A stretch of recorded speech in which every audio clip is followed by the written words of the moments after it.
সমূহ অসমবাসী ৰাইজলৈ ৰঙালী বিহুৰ আন্তৰিক শুভেচ্ছা জ্ঞাপন কৰিছোঁ। লগতে অসমীয়া নতুন বছৰৰ আন্তৰিক শুভেচ্ছা আৰু কথা ওলগ যাচিছোঁ।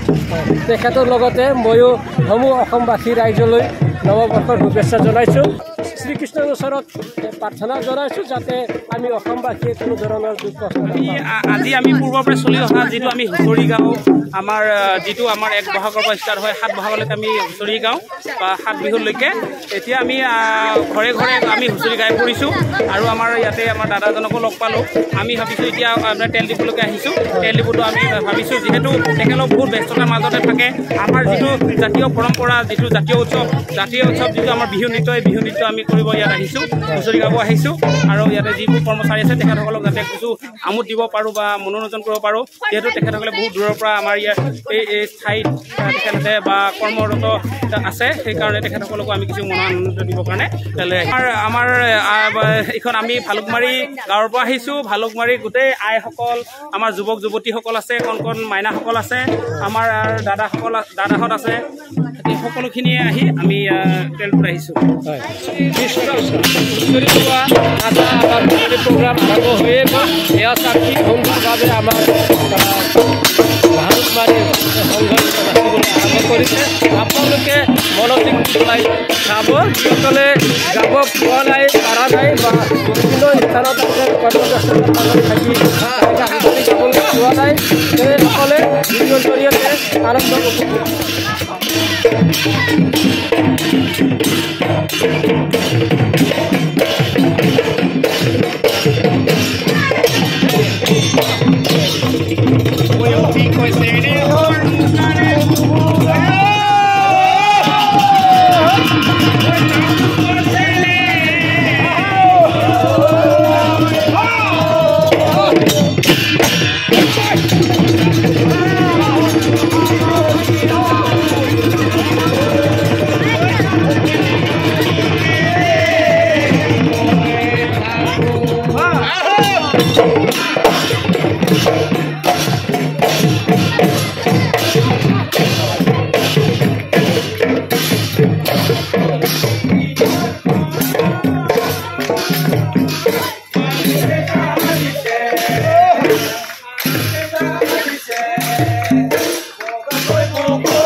উল্লাসপূৰ্ণ মনেৰে এনেকৈ হুঁচৰি গাই আছে।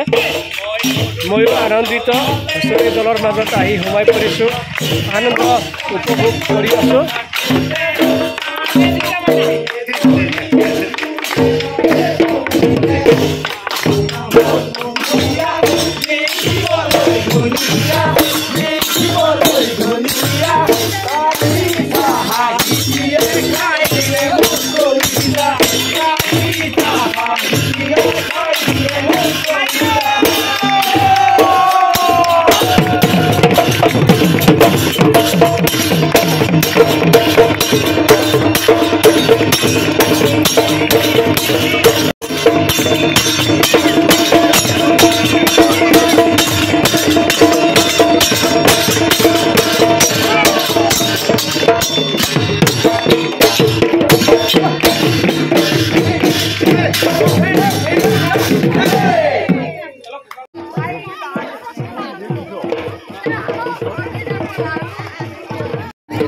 হুঁচৰি গাই ফুৰা কেইদিন হ'ল আজিলৈকে?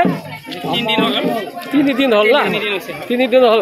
আপুনি আপোনাৰ বয়সটো বহুতে হৈ গৈছে এতিয়া? মোৰ 48 হৈ গৈছে না? আপোনাৰ জানা মতে আপোনাৰ বয়স কিমান হৈছিল তেতিয়াৰ পৰা হুঁচৰি গাব ধৰিছে? মই যেতিয়া 15 বছৰ 15 বছৰ হয় তেতিয়াৰ পৰা মই হুঁচৰি গাব ওলাইছোঁ আৰু আমাৰ বিহু পাৰ্টিও আছিলে তাৰপিছত এতিয়া মাজতে আমাৰ ধৰ তেনেকৈ ধৰ আমি বুঢ়া হৈ গ'লোঁ এতিয়া বয়স বাঢ়ি গ'ল তেতিয়াৰ পৰা ধৰ আমাৰ যিটো টীম সেই টীমটো বৰ্তমান এতিয়া নোহোৱা হ'ল টীমৰ নামটো কওকচোন আমাৰ টীমৰ নাম আছিলে অমৰজ্যোতি যুৱ সংঘৰ পৰা আছিলে অমৰজ্যোতি বিহুৱা দল এতিয়াৰ দলটোৰ নাম কি এতিয়া বৰ্তমান সেইটোৱে আছে আমাৰ অমৰজ্যোতি